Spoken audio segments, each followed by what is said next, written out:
She's the weird, sexy Galactus that's in Marvel Rivals for some reason. That's right, we're talking about Galacta, daughter of Galactus. Hi, I'm Nando, and in this video, I take a character from Marvel Comics. I talk about their history, their power set, their personality, and I give you some reading recommendations. This week, boy do we have a weird one.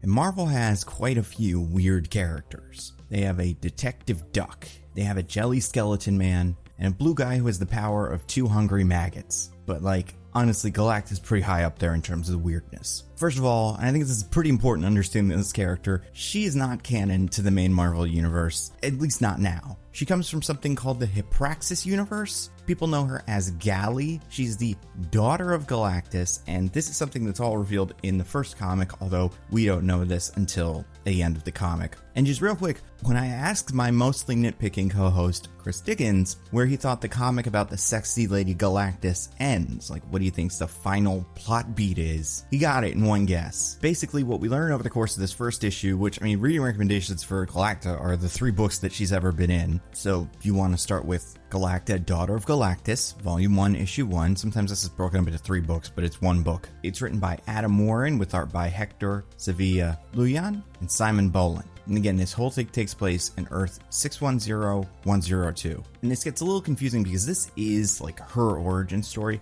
However, part of this series first appeared in a different comic called Marvel Assistant Size Spectacular Volume 1, Issue 2, which was also written by Adam Warren with art by Hector Sevilla Lujan and Simon Boland. But if you read Galacta, Daughter of Galactus, you don't need to read Marvel Assistant because it's just those first, 10 pages or something like that again. It tells the story of Galli, who is a normal person just like you and me. She lives in the world, she watches TV, she posts online, which we will get to. And we learn pretty quickly that Galacta, much like Galactus, has a hunger. She wants to feed on something. Now, usually the way this works with Galactus is he gets hungry, goes to a planet, eats it. But Galli, because she's a little bit more down to earth, doesn't want to do that. So instead, she goes and finds specific things that she can eat. So she will find some sort of alien virus that's on Earth that's not supposed to be on Earth, or some monsters that are at the center of the Earth that are gonna eat the Earth's core, and she will absorb them specifically. So she's like a Galactus who uses her eating powers for good.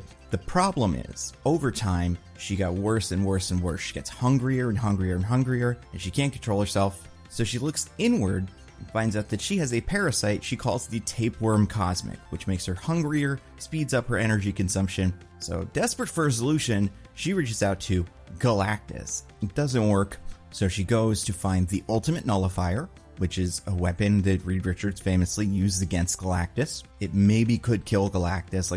Galactus knows that it could possibly kill Galactus. I don't think we've ever seen it kill Galactus.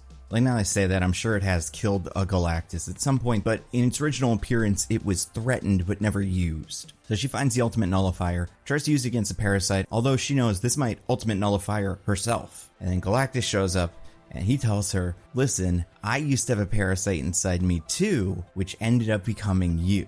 Which means, and this is the thing that my mostly nitpicking co-host was able to guess, she's pregnant. And that is the end of the Galacta comic. We'd only see Galacta one more time, and this is in 1 issue of the Marvel Voices Infinity comic from earlier this year. It was written by Cheryl Lynn Eaton, with art by Frederica Manson, Ruth Redmond, and Travis Lanham. This is a story that is about the A-Force, basically. Clea, Singularity, and Black Widow. Singularity has to return these organisms to places, and one of them goes to a universe that happens to be the Hypraxis universe, and Singularity throws this shard thing into the sun. And right after she does that, Galactus shows up and says, my condolences for the meal you're about to become, son, but I'm eating for 2 now, because she's pregnant, and then Singularity leaves, and we never see Galacta again. Now, up until Marvel Rivals was announced, this is all we really had for Galacta. And it's fine, she was one of those stories where you kind of heard of her and went, oh right, that was a thing Marvel did for a little bit. I know she shows up in fan art every so often.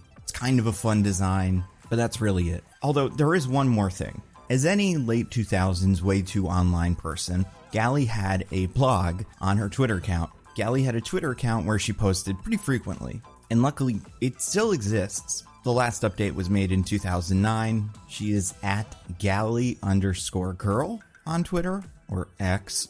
And it is kind of funny because Galacta does fill two really specific social media archetypes, which are rebellious daughter, right? She's supposed to be, I don't know how old she's supposed to be, but she reads, at least in a lot of these, like a 16-year-old girl, saying things like, I hear my pig of a father was busy destroying lives all over the universe. I rue the day he spawned me. I never asked to be created. Very like emo high schooler vibes. And then she posts about what she eats, and all the daddy issues lead to the eating because originally she doesn't want to eat. There's lots of posts about how she's only eating mineral water and she's really hungry, and eventually she does start eating, and she starts eating different races of aliens. So saying things like the Badoon, oddly gamey even when converted into pure energy, but if you gulp say 10,000 of them at once, you won't notice the aftertaste. Or Skrulls, by far the most versatile of all the alien foodstuffs, since they can taste very different depending on what bioform they've taken. And then it becomes sort of a food blog. I think this is cute. Honestly, unless they forgot the password, I think Marvel should start doing it again. Just make Galley Girl happen.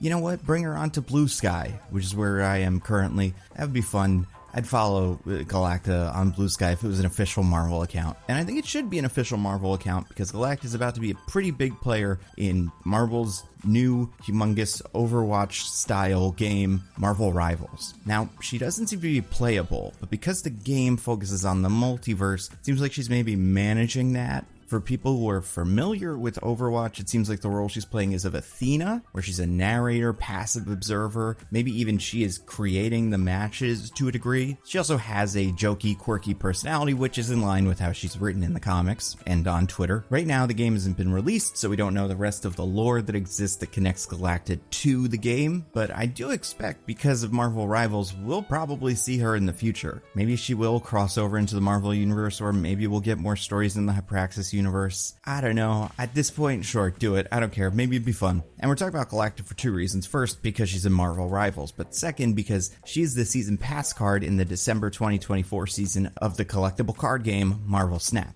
She is a 4-cost, 6-power with the card text. Each turn, the first card you play at another location reveals with +3 power. So it's a solid ability in many ways. The big one, obviously, is how it's going to connect to Galactus, because Galactus reveals, and if he immediately gets an extra 3 power, that gives your Galactus a better chance of having more power than whatever else is going on in that space, and then that means you'll have enough power to destroy the other 2 locations on the field. I think it's interesting because in a deck like that, traditionally you're also playing cards like Hobgoblin and Green Goblin. You would still flood your opponent's space, but you'd give them a 0-power Green Goblin, which isn't as good. I guess you'd play the Green Goblin on 3, Galacta on 4, but then probably a Hobgoblin on 5, which would end up being a -5 power instead of 8, but I don't know, it's not that big of a deal. It'll be interesting to see her mix up with cards like Black Panther and other cards where +3 power might constitute a bigger increase. Things like Silver Surfer, Brood, Sebastian Shaw, Beta Ray Bill. I think it's good that she should be able to fit in a lot of different archetypes, and like we always do here, we're going to talk about the variants. The base art by Ryan Kennard and Eduardo Mello, fine. She's got a season pass variant by Ryan Gonzalez that's pretty cool, like in that style. I do like how Ryan Gonzalez tends to work with different colors,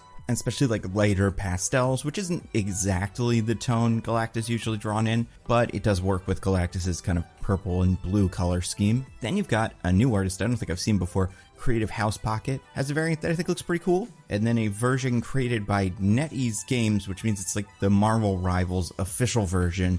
I don't know where you can get this from because it reads as a Spotlight cache, but Galacta is not going to be in Spotlight caches presumably for a while, but maybe they are just saving that. Let's see, Creative House Pocket. Oh, they have a couple of other cards. I guess there's a Penny Parker, and then there's other ones that it says are released. Oh, release in a month. They have a Mantis, an Armor, a Marvel Boy, and a Nico that all look pretty cool. And they are part of a bundle. Well, some are part of a bundle, some are part of a promo. I don't know. As always, thank you to Bernardo Tellish for helping me research this video. That's all I got. Stay safe. I'll see you next time for a video about Luna Snow.